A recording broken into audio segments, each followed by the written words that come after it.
Baldur's Gate 3 uses the 20-sided die to introduce an element of chance and uncertainty into the game. Relationships, combat, or even opening a door could come down to just dumb luck. But what if you removed that random chance element and changed every outcome to a 1? Can you beat Baldur's Gate 3 as the unluckiest man in the world? Because rolling thousands of ones in a row is statistically unlikely for everyone but Shadowheart, for this challenge run I'll be using a mod which forces my attack, damage, initiative, ability, and any other type of roll I do to always beat a 1. If you're wondering why a mod like that exists and who asked for it, surprisingly, I have that answer. It didn't exist, and I asked for it. After speaking with some understandably confused mod makers, an awesome individual named JuuM created it for me in just a few hours. So that's the explanation, let's begin. With Githyanki men having already lost the genetic lottery, I figured they would be the perfect candidate for the unluckiest man to have ever hatched. For roleplay purposes, I went with the Cleric of Vlaakith, because if there's any god which would allow such misfortune to fall upon her disciple, it's her. Waking up on an alien spaceship would already be the unluckiest day of most of our lives, but for our hero, it only gets worse, because we meet a fellow Gith soldier who rushes us blindly into a battle that we alone cannot win. Knowing I have no way of landing any attacks right now, I fled to a nearby Gate Devourer who saved our lives. Trying to free Shadowheart proved impossible, confirming that the mod is working properly, and with that I took Lae'zel's advice to leave her behind. Using Sanctuary, I slipped past the Devilkin to activate the Nautiloid's controls, while Lae'zel practiced her skydiving. After crash landing the Gake's vessel, this left Lae'zel's body on the beach, allowing me to recruit her right away. Feeling a little guilty for abandoning her, I approached Shadowheart to invite her to join the party, but I soon learned that when you only roll 1s, she's a racist who refuses to join a Githyanki. Rescuing Gale went about as well as you'd expect it to, and although Asterion did try to kill me, it had nothing to do with luck, so his opinion could be changed. Him joining got us to level 2, and together we headed to a nearby settlement to get some help from the so-called good guys of Act 1. But as you'll see soon, when you're as unlucky as this man is, you get a very different perspective on the people of the Grove. Upon arrival, I witnessed brawls in the streets, murder of defenseless prisoners, and further prejudice against outsiders like myself, all without being able to influence any of it. When we bumped into Shadowheart again, she accuses us of following her, rejected me for no other reason than my race, and my lack of charisma left me unable to convince her to join. Usually an invitation to meet with a leader is a good thing, but these people's leader only did it to force us to watch a child's execution and demand that I break the news to the parents. And when even the local doctor poisoned me, held me hostage, and refused to let me go, I accepted there could be no friendship with monsters like this. Having went through hell, my party hightailed it out of there and into the woods. Exploration got us to level 3, and we found a cute abandoned dog. Normally you get unlimited attempts to read this dog's name tag to comfort it, but for this challenge it appears my character is also illiterate, so no dog for us. From here I figured the goblins may be more willing to accept an ill-fated Gith ally. On the way to their camp we experienced a massive migraine. Shadowheart suddenly showed up, saved us with a polyhedric Githyanki device, and pulled a rather suspicious 180 by begging to join us this time. A little strange considering her previous actions, but beggars can't be choosers. Then I entered the camp and killed Lae'zel to save her life, because if you long rest after visiting the goblin's camp, Lae'zel pulls a knife on you and you need to roll a 2 to avoid conflict. By long resting while she's dead, it bypasses that cutscene entirely. That same night brought us Withers, and using him I reworked my party so I could actually use spells that don't rely on random chance. Spells like Spike Growth, Magic Missiles, and Shatter can never miss, but they still deal just 1 or 2 damage on every hit. Back in the camp, the goblins welcomed us with open arms. They offered us free beer, invited us to play chicken chasing games, and after a bit of roughhousing even agreed to kiss my feet. Another goblin indoors asked us to interrogate a criminal for them, giving us full credit for a job well done. The drow leader Minthara was so impressed that she offered us a chance to join her in raiding the barbaric thievelings who attempted to poison us earlier, and we happily accepted. Before battle I purchased Doomhammer, a key weapon for this playthrough which still deals 1 damage and prevents healing on the target even when it misses. Then returned to the gates of the Grove, where the devils nearly impaled us with an arrow. Sick of their shit, I precast Sanctuary, blew the Warhorn, and opened the gates for my goblin allies to pour in. The battle ended up being completely one-sided. You don't need luck at all when it's 30 versus 1. Their child killer leader did give us a slight challenge, but she too would fall to our magic missile barrage. This victory brought my party to level 4, where I struggled for nearly 15 minutes to decide on a feat after realizing all of them don't really do anything. Most of the feats in this game just influence dice rolls. In the end, I took one that allowed me to equip shields. That night, we had a celebration with our newfound friends, took a well-earned rest, and in a shocking twist, my sleep was interrupted by Minthara. Not in a lucky, sexy kind of way, but in a murder me in my sleep kind of way. Who could predict a psychopath can't be trusted? I genuinely forgot that this happens, pointlessly tried to talk my way out of it, failed every roll, and forced a battle which I was woefully underprepared for. It took every spell slot I had, plus 20 rounds of dealing 1 damage per turn using the Doom Hammer, but the party survived this unfortunate ambush. Just like high school, my attempts at friendship ended only in betrayal and death. But unlike high school, I had a Gith gamer girlfriend at my side. Lae'zel insisted we find our own people in the area, who might not treat us so poorly. We found them, they still treated us like trash, but they gave us a new mission. Retrieve the Githyanki relic and return it to a nearby creche. We knew Shadowheart had such a device, and that night Lae'zel and I confronted her about the artifact she harbored. Yet she refused to hand it over. We agreed to discuss it in the morning, only for Shadowheart to pull a Minthara on us. It all makes sense now. This was her reason for joining all along, to kill us in our sleep. Not being able to convince her to stand down, Astarion and I took Lae'zel's side to put an end to this mess. Truly, Astarion is the only trustworthy non-Gith male on this planet. With her death, we claimed the artifact of our people and spoke with Withers to replace that betrayer with a child of Gith. But before we could complete that mission, we needed to show the goblins that you don't mess with Blacket's Chosen. Magic missiles massacred the goblins' gate guards, and a spike growth fog combo created an unavoidable blender for idiots to walk themselves into an early grave. Pushing deeper into the camp, we eliminated the remaining leadership. And while speaking with a Mind Flayer corpse, I was jump scared into combat. For a moment, I really thought this thing came back to life to kill me as a special Githyanki only interaction, but no, it was just a stray goblin. Revenge had been repaid, and with that wrapped up, I made a shopping trip to the Myconoid colony for a magic missile buffing amulet. After telling the salesman our life story, he invited a Mind Flayer scumbag to taunt us from the shadows. I knew Vlaakith would want us to kill it, but let's just play out how that scenario might go when we have no initiative or ability to roll a saving throw.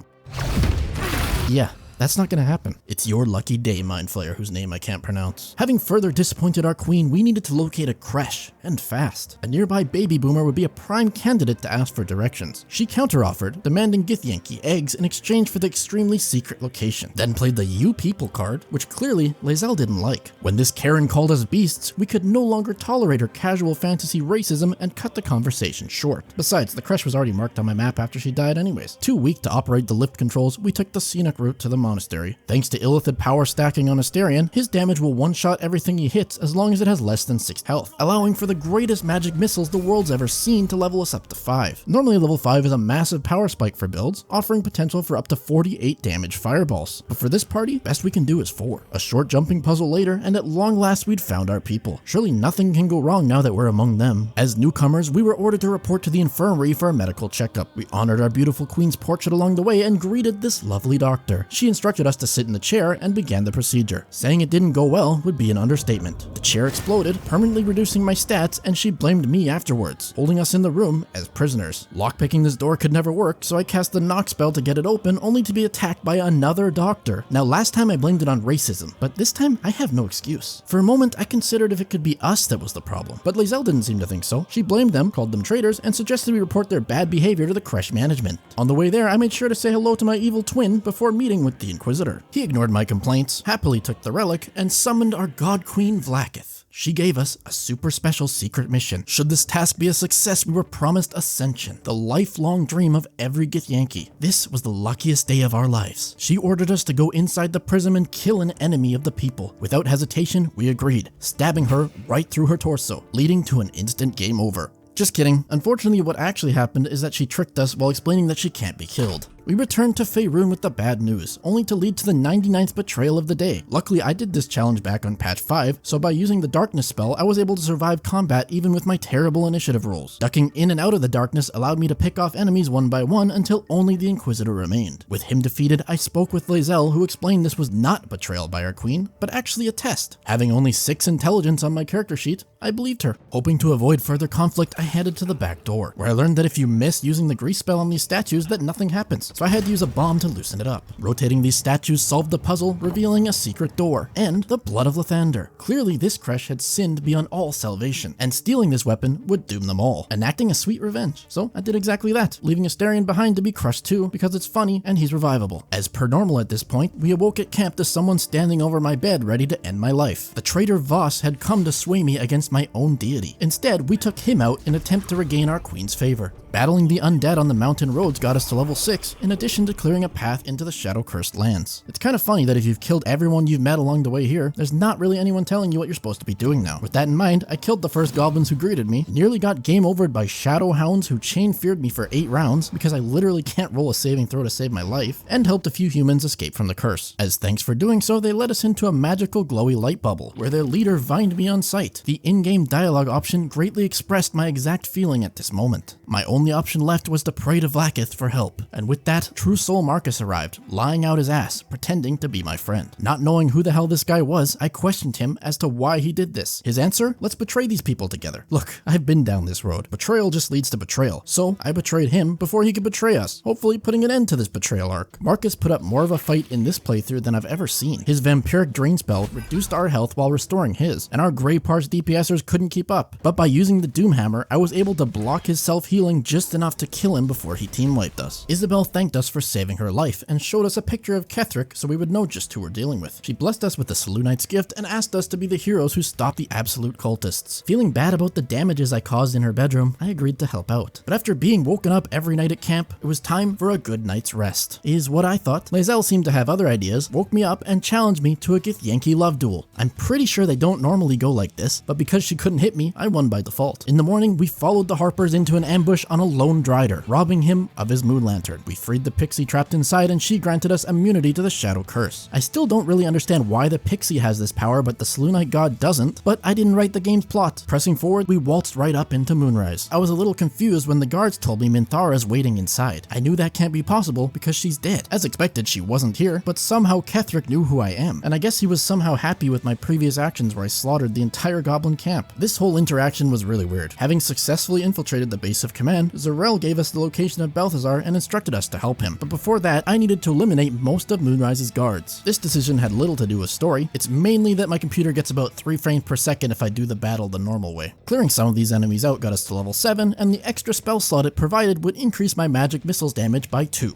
Yep. Just 2. Clearing the rest of Moonrise proved to be tedious, as it would take nearly all of my spell slots to clear each room, and our party topped it all off with an accidental prison break. I didn't realize that casting Spike Growth would activate these levers. Taking a shortcut through the local hospital on the way to find Balthazar ended up being a poor decision, what with every doctor we'd encountered up to this point being easily triggered. This time too would be no different. A quick kill would be a lie, but the doctor offered no real challenge. With his death, it was time to enter the Thorn Mausoleum and descend into Char's temple. While trying to reach Balthazar, Char's shadow guards got in the way. Slaying them got me level 8, as well as another useless feat. Balthazar is too fat and lazy to complete the Gauntlet of Char, so he asked us to do it for him. For once I was actually excited to see what might happen in the self-same trial, and when their first attack they issued missed, I thanked Vlaakith for her blessing. But when Budget Asterion blasted us for nearly half my health in a single fireball, I realized the power of God and anime was not on our side. Through hard work and perseverance, we triumphed over the cheaters, said screw it to the other trials, and used Knock to open the final door. Inside the Shadowfell, I jumped Balthazar using Silence. This prevents him from summoning his undead minions, and when combined with Spike Growth, it's like shooting a fish in a barrel. With the dead man down, we set free the Night Song to begin our assault on Moonrise Towers. I wondered why Jaheira was waiting outside. Turns out I'd forgotten to kill one enemy here earlier. This final foe put up an admirable defense. On the rooftop, Ketheric whined like usual, the Night Song walloped him, and the rest of the enemies exploded in illithid magic. When he fled into the Mind Flayer colony below, we pursued him and had a Category 9 Gake infestation on our hands. As per Vlaakith's protocol, we purged the Mind Flayer filth. Extermination was more challenging than usual due to the guaranteed stuns Mind Flayers land on every hit. Unbelievably, when saving the prisoners' lives, they got mad at us and tried to kill me afterwards. The final lives in this colony gathered around an Elder Brain, and we waited in the shadows for them to explain their entire evil plan out loud before entering battle with Ketheric. The smart thing to do would have been to spread my party out, but since I didn't do that, on the first turn a Mind Flayer stunned us all. We were able to recover though, and freed the Night Song to carry us. I was very glad she was here though, because Ketheric took no damage from anything I did. Ketheric's armor blocks the first 2 damage taken, and if you're bad at math, when I'm doing 2 damage, and you block the first 2 damage, oftentimes that's 0. When Ketheric went Merkle mode on us, the battle got much easier as he'd lost his armor blocking trait. Nightsong basically soloed phase 1, and we handled phase 2 once his armor buff was lost. Along with victory, I claimed Ketheric Netherstone, invited Jaheira and the Nightsong to our camp, then hit the road to Baldur's Gate. One more failed Githyanki ambush helped us reach level 9, and resting in camp attracted more uninvited guests. Our cute Githyanki dream visitor opened a portal for us to help save her life, but upon arrival, we discover we've been catfished. It's really been a disgusting Gake mind flayer all along. He begged us to trust him, to help him, but we refused his alliance, and fought both the enemy monks and this mind flayer. During this fight, I recalled the racism we'd experienced on the way to get here, and decided I'll give the guy another chance. Plus, I wasn't really sure if the game could still progress if you attack in here, and I learned that you still can. For now, the Emperor explained that he'd been helping us all along by draining the power off of the false prince Orpheus. Next, he offered us the chance to become nasty illithids like him. My main character made sure to never absorb any of those disgusting tadpoles, so we were able to refuse his offer to turn ugly without rolling any dice. In our camp, Vlaakith herself approached us with an offer for Lae'zel to ascend and become her right-hand girl. All we had to do is kill Orpheus. Kind of unlucky that I'm also a cleric of Vlaakith, and she literally never acknowledged me once in that cutscene. I anyways congratulated her and promised to help her in this mission. Our goals in Baldur's Gate were clear: defeat the Chosen, claim the Netherstones, eliminate the Brain, and find a way to slay Orpheus. The city guards would not allow us entry, so we snuck around the side and paid a visit to the devil, Raphael. Raphael explained that he had the means to break Orpheus free long enough for us to gut him. In exchange, he just wanted the crown so he could do some devil stuff. But that's not our concern. We signed our lives away without even reading it, and obtained the Orphic Hammer. A drunk flying elephant offered me a job in the city, and gave us a ticket to freely enter Gortash's keep. Around this time, Astarion requested we make a visit to his former master. With him being such a bro up until this point, I of course agreed. He fibbed to his old friends to get us inside. We did the monster mash through some bats, rats, and werewolves to confront Cazador himself. I got completely dumpstered. Don't know why I thought I could just walk up to the Vampire Lord and fight him when I'm doing a challenge run. That was really stupid. I reloaded the save. I let him come to me through a choke point, used Daylight, which deals 20 damage without rolling, while also having 100% hit chance, and combined it with the spike ability on the stairs, thus completing my kill box. He fell to superior tactics and not luck, the way the game is meant to be played. Astarion approached his former master, took his shirt off, like instantly, and engaged in one of the most violent boob-filled cutscenes in the entire game. Not getting demonetized showing any of that. With this complete, he ascended to become a master vampire. A powerful ally like this can never fail, so I immediately sent him into a stealth mission, but even master vampires still roll ones during this challenge. Kinda funny to imagine that scenario. After stopping a killer, we took his job, claimed 2 innocent people's hands, presented them to the murder lord, and helped Astarion become an unholy assassin. Never realized how much easier it is to be the bad guy here. The way I normally enter the sewers was blocked by a wall that I couldn't damage no matter what I tried. The backdoor garden entrance had an unpassable perception check, and failing the speech check at the Thieves Guild entrance forced combat instead. Defeating these thugs brought the party to level 11. I used their ring to gain entrance to the Thieves Guild, and casting Knock opened a door to the sewers. It also pissed off the entire Thieves Guild and nearly wiped my party, but Astarion was able to flee the battle just in time to get out of that scenario. Approaching the door to Baal's temple prompted roughly 100 failed perception checks. We used Baal's amulet to open the door and challenge Orin. On Astarion's first turn, one of the unluckiest bugs I'd ever seen happened. Orin jumped me during my turn, knocked me prone, and cancelled my turn. Also, his vampire mist form looked cooler than usual and came in clutch to keep him alive. You've probably noticed by now that Astarion's basically the only one doing any damage on my team. So as per usual, he blasted Orin down with a laser light show. With Orin dead and her Netherstone in hand, I snuck into the Steel Watch Foundry, sent Astarion on a solo mission to claim the key, and with it delved deeper inside to plant a rune powder bomb. The bomb was able to trigger a large enough explosion to exterminate the entire Steel Watch. With the Steel Watch out of the way, it was time to confront Gortash. I had purposely avoided meeting him all this time just to see what it would be like to fight him in the main hall, and I was really glad I did, because Gortash was the toughest battle of this entire challenge thus far. He started this fight with Duke Ravengard at his side. By moving Gortash's own bombs, I was able to take out Ravengard as well as most of the other enemies. But having used all my spell slots to get to this point, I was forced to use Divine Intervention, a one-time cleric spell that basically gives you a long rest during combat, fully healing your party and resetting. Right after that, Gortash turned Super Saiyan mode, doubled his health pool, and went immune to bombs, fire, and most importantly, magic missiles, the one ability that's been carrying me the entire game. After 26 rounds of combat and 1 hour and 13 minutes of my life, Gortash fell during his own turn, dropping the Netherstone and revealing the location of the big brain boss. Before saving the world, I made sure to rob a bank and make my getaway on a boat. While surprised by several intellect devourers, they pulled some rather questionable attacks, making us max level level just in time to fail every roll against the Elder Brain, looking quite pathetic while doing so. Without us asking, our Mind Flayer friends saved us again and brought us face to face with Orpheus. We explained to the Emperor that we have no intentions to trust him anymore. In response, he took credit for literally everything we did up until this point and left to go join the enemy. Using Raphael's hammer, we broke Orpheus's chains. I barely talked Lae'zel down from immediately killing him in Vlaakith's name, and he agreed to turn into a Mind Flayer to help us wield the Netherstones against the Brain. His only request is that we end his miserable Mind Flayer existence afterwards. Pretty favorable terms to an alliance if you ask me. Together, we returned to the Upper City, ready to face the final challenge. We took the path through the sewers, smashed the Death Knight mini-boss, and reached the spinal cord to ascend the Brain. Now earlier, I said Gortash was a tough fight. It was nothing compared to this. I spent several attempts trying to fight these enemies straight up, but it was impossible. These 4 Mind Flayers are immune to magic missiles, and if they hit me once ever, they keep me chain stunned until death because I can't roll saving throws. Even if I'm immune to all damage taken, they still stun me. So all this time I'd spent doing these quests to gather a million allies for this fight ended up being worthless. Using invisibility and darkness together, I was able to cheese my way into the portal section of the game, where that too was absolutely brutal. This turn timer here on my screen that says you have 5 turns to kill the Brain, that is a lie. I'm not sure if it's caused by my abysmal initiative roll or my cheesy entrance strategy, but I only get 3 turns to do this. 3 turns to deal 300 damage while rolling 1s? And since Orpheus doesn't roll 1s, I made the executive decision not to use him. It took haste spores, speed potions, and 78 magic missiles straight to the dome, but through sheer willpower alone, Asterion was able to beat the clock before a game over screen appeared. The Illithid Empire had been defeated. Gravity brought us back to the city for Lae'zel to complete her execution of Orpheus. Together, we rode into the sky atop red dragons for an audience with Queen Vlaakith. With our ascension ceremony taking place, I had completed the challenge, proving you can beat Baldur's Gate 3 while rolling only 1s. And the story of the unluckiest man to ever exist would come to a close, where I'm certain no misfortune would ever happen to him for the rest of his life.